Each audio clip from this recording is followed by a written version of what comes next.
बिस्मिल्लाहिर्रहमानिर्रहीम। अस्सलाम वालेकुम बच्चों, चैप्टर नंबर 2 की आपको 2.3 एग्ज़ाम्पल करवाने लगा हूँ। ये एग्ज़ाम्पल बच्चों को बहुत मुश्किल लगती है क्योंकि इसमें मैथमेटिकल स्टेप्स बहुत ज़्यादा हैं और डायरेक्ट स्टेप किए हुए हैं बुक में, जिसकी वजह से बच्चों को ये एग्ज़ाम्पल में मुश्किल पेश आती है। तो कोई मसला नहीं है, हम तकरीबन 10 मिनट में इसको बहुत अच्छे तरीके से समझ लेंगे। देखें, आप जब भी न्यूमेरिकल कर रहे हो ना, तो एक बात याद रखें, न्यूमेरिकल को करने से पहले ना आप उसकी जो स्टेटमेंट है उसको केयरफुली रीड करें। न्यूमेरिकल की स्टेटमेंट के अंदर से ही तो आपने जो डाटा निकालना है, उसी से तो आपको समझ आनी है कि आपने न्यूमेरिकल को सोल्व कैसे करना है। तो अब उसके लिए हम ज़रा क्वेश्चन की स्टेटमेंट पढ़ते हैं। कहता है find angle between two forces. दो फोर्सेस हैं, उनके दरमियान का एंगल मालूम करना है। अच्छा, कहता है ऑफ इक्वल मैग्नीट्यूड्स। वो दो फोर्सेस जो हैं इक्वल मैग्नीट्यूड्स की हैं, दो फोर्सेस इक्वल मैग्नीट्यूड्स की हैं। When the magnitude of their resultant, और कहते हैं उन फोर्सेस का जो रिजल्ट आएगा उसकी magnitude is also equal to the magnitude of either of these forces. कहते हैं जो उन दोनों फोर्सेस का रिजल्टेंट है ना, उस रिजल्टेंट की जो मैग्नीट्यूड है वो भी उन दोनों फोर्सेस के इक्वल है जिन दो फोर्सेस का आपने रिजल्ट निकाला है। अगर इसको मैं आपको वैसे समझाने की कोशिश करूं तो ये देखें, इसका मतलब ये बेसिकली इसका कि अगर सपोज करें आपके पास F1 10 न्यूटन है और F2 भी आपके पास 10 न्यूटन है, तो कहता है आपका जो रिजल्टेंट आ रहा है, जो रिजल्टेंट फोर्स आ रही है, आप उसको R कह लें या F कह लें, वो भी 10 न्यूटन आए। बेसिकली ये मतलब है इस क्वेश्चन का कि अगर एक फोर्स 10 न्यूटन की, दूसरी भी 10 न्यूटन की और दोनों का रिजल्ट भी 10 न्यूटन ही आए, तो इन दो फोर्सेस के दरमियान में कितना एंगल हो कि उस एंगल के ऊपर दो फोर्सेस के दरमियान जो दो फोर्सेस का रिजल्टेंट है वो भी वही है जो दो फोर्सेस की वैल्यू है। अब इसके लिए हमने एक एंगल निकालना है, हमें वो एंगल नहीं पता। हम क्या काम करने लगे, हम अपनी मर्जी से एज्यूम कर लेते हैं, let us consider two forces. हम दो फोर्सेस कंसीडर करते हैं, F1 एंड F2। हम प्यारे बच्चों दो फोर्सेस कंसीडर करने जा रहे हैं, F1 एंड F2। ये खुद से मतलब दो फोर्सेस हमने कंसीडर कर ली, F1 एंड F2, और and angle between them is theta. और इन फोर्सेस के दरमियान का प्यारे बच्चे जो एंगल है वो थीटा है। यानी कि लेट सपोज, ये देखें, ये हमारे पास सपोज करें y एक्सिस है और ये हमारे पास है बच्चों x एक्सिस। हम एक फोर्स एज्यूम करते हैं x एक्सिस के ऊपर, यहां पर ये हमने ये फोर्स एज्यूम की है F1। हम अपनी आसानी के लिए F1 को कह देते हैं कि F1 is acting along x axis और F2 जो है वो किसी पर्टिकुलर एंगल पर है F1 से, और ये इनके दरमियान में एंगल है थीटा।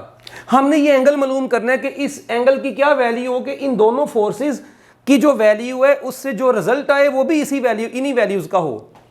हमें नहीं पता था, हमने अपनी मर्जी से F1 और F2 का एज्यूम कर लिया और इनके दरमियान में एंगल क्या है, थीटा। तो ये याद रखिएगा, इनमें जो F1 है x एक्सिस के अलोंग एक्ट कर रही है, जबकि F2 जो है वो x एक्सिस से किसी पर्टिकुलर एंगल पर है। अच्छा, अब हम यहां पर बेसिकली रिजल्ट को डील करने जा रहे हैं ना। हमने तो रिजल्टेंट की मैग्नीट्यूड देखनी है, क्या वो इन फोर्सेस की मैग्नीट्यूड के बराबर है। अब रिजल्ट कैसे निकलता है, हेड टू टेल रूल से निकलता है। अगर आपको याद हो किससे निकलता है, हेड टू टेल रूल से। अब वो हेड टू टेल रूल तो ये कहता है कि अगर ये F1 है तो F2, अगर दोनों को आपने ऐड करना है तो F2 को उठा के F1 के हेड के ऊपर लेके आए तो फिर रिजल्ट बनेगा।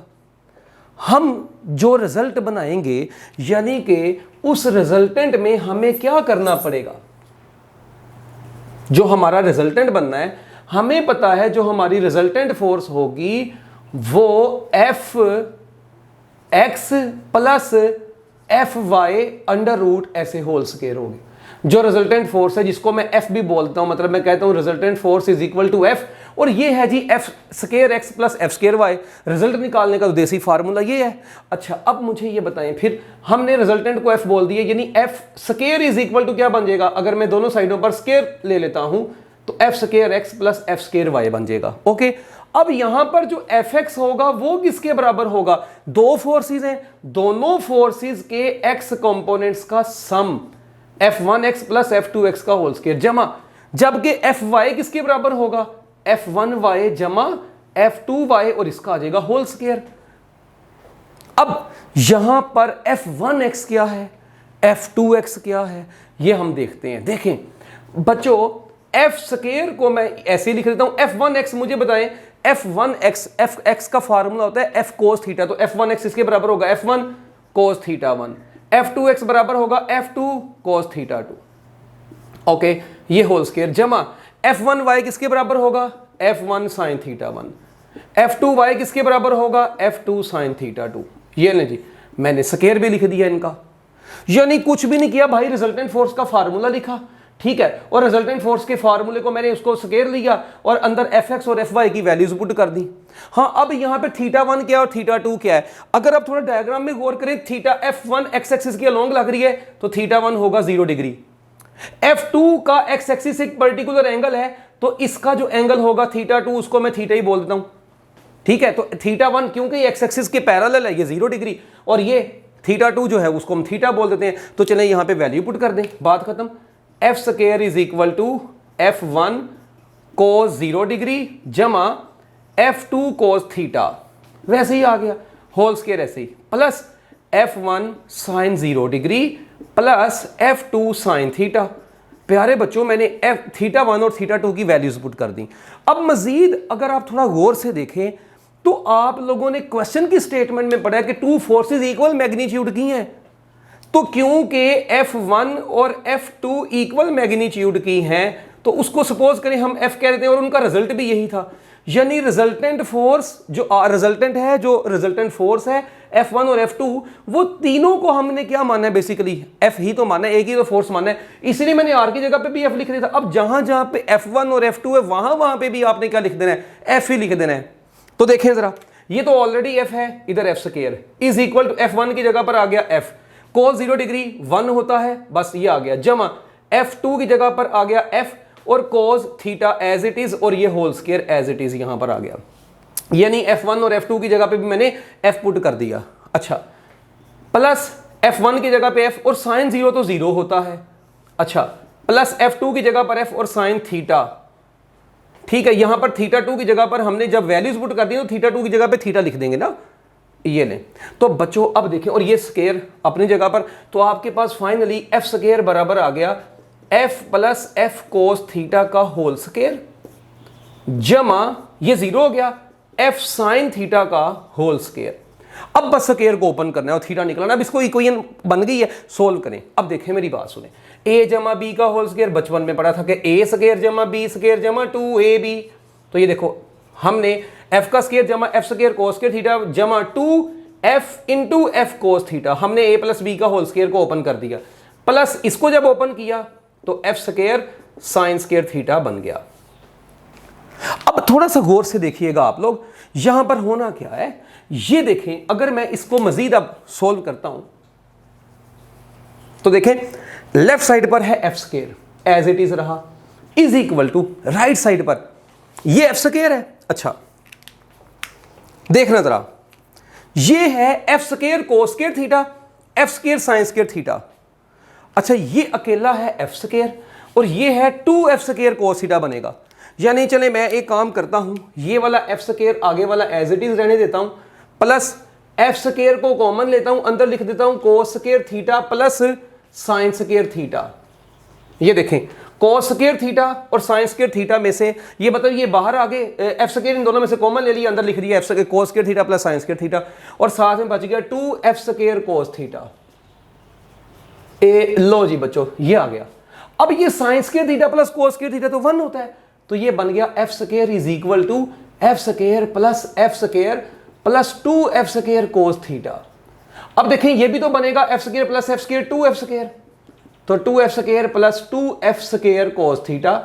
अब 2f स्क्वायर को कॉमन लें तो f स्क्वायर बराबर आ जाएगा 2f स्क्वायर, तो 1 प्लस cos थीटा बन जाएगा, ठीक है।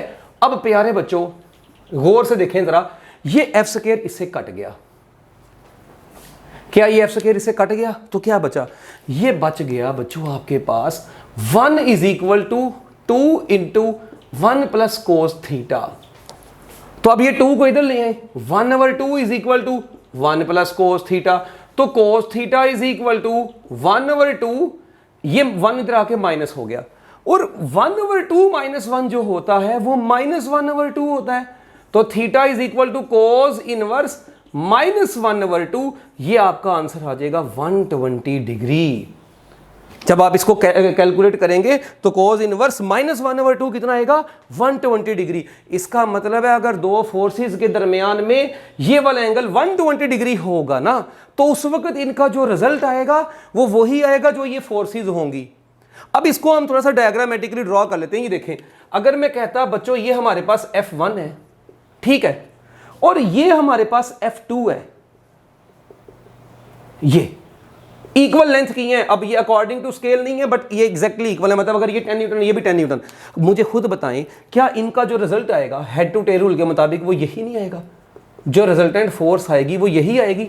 तो इस वक्त देखें जितनी लेंथ तकरीबन इसकी थी, जितनी इसकी थी, उतनी ही इस ब्लैक वाले की भी देखने में नजर आ रही है। तो अब इस वक्त जब ये रिजल्टेंट जो है ये ट्राइंगल बन गया ना, तो ट्राइंगल की ये तीनों साइड्स एक दूसरे के इक्वल हैं। तो अगर ये 10 न्यूटन है, ये 10 न्यूटन, रिजल्ट भी कितना है 10 न्यूटन। मगर इस वक्त आप दोनों के दरमियान में एंगल देखें, बच्चे कहेंगे सर जी 60 डिग्री। ओ भाई, जब आप वेक्टर्स को डील कर रहे हैं तो हेड और टेल के दरमियान में एंगल नहीं देखेंगे, आप इसको पहले थोड़ा सा आगे को बढ़ाएंगे। ये एंगल, ये F1 बेसिकली आगे को चल रही है, ये F1 है। आप यहां पे एंगल देखेंगे टोटल, तो ये टोटल एंगल 120 डिग्री का ही बनता है। 90 ये जमा आगे वाला 30, तो ये तकरीबन, यानी आप ये कह लें ये वाला एंगल होता है ना, आपको पता है 60 डिग्री होता है। तो आप क्या काम करें, 180 में से ये 60 निकाल दें, पीछे ये 120 डिग्री ही बचता है। तो 120 डिग्री के एंगल पे जो रिजल्ट आता है वो F1 और F2 के क्या होता है, इक्वल होता है। और वैसे भी देखें, अगर मैं F1, ये F1 है, F2 को उठाकर मैं बच्चों इधर रख देता हूं, ठीक है, तो जब हम उसको कैलकुलेट करेंगे उसका जो रिजल्ट, तो वो भी वही आएगा जो F1 और F2 की वैल्यू होगी। तो इसमें कोई परेशानी वाली बात नहीं है। यानी ये देखें ना, अगर आप इसको भी ऐड करते हैं, ये F1 था, ठीक है, ये आप लोग कह लें जी ये F2 है, ठीक है। अच्छा, अब जो इसका रिजल्ट आ रहा है वो ये है बेसिकली, ठीक है। अब असल में हमने क्या काम किया है, हमने ये वाला एंगल, अब देखें ये वाला एंगल नहीं ड्रॉ किया, ये तो एंगल यहाँ पे 180 का नहीं बन रहा। इसका मतलब ये तो, ये डायग्राम में आप अगर ये वाला एंगल 120 पुट करना है तो वो आपको ऐसे पुट करना पड़ेगा कि F2 को उठाकर यहाँ पे लेके आना पड़ेगा, जिस तरह वो मैंने डायग्राम बनाई है। ये ना समझना ये एंगल 120 का है। तो ये जरा आप लोगों को कंफ्यूजन है, इसको जरा क्लियर कर लीजिएगा, ठीक है। यानी ये वाला एंगल अगर 120 हो F1 और F2 के दरमियान, तो 120 बनाने के लिए इसको घुमाते जाए, वो घूमता घूमता F1 के साथ यहीं पे आएगा कहीं पे, और जब वो यहाँ पे आ जाएगा तो ये रिजल्ट बन जाएगा। क्या ख्याल है? ये देखिए, अगर आप इसको उठा के यहाँ पे रख देंगे तो वो तो एंगल नहीं ना होगा 120 का।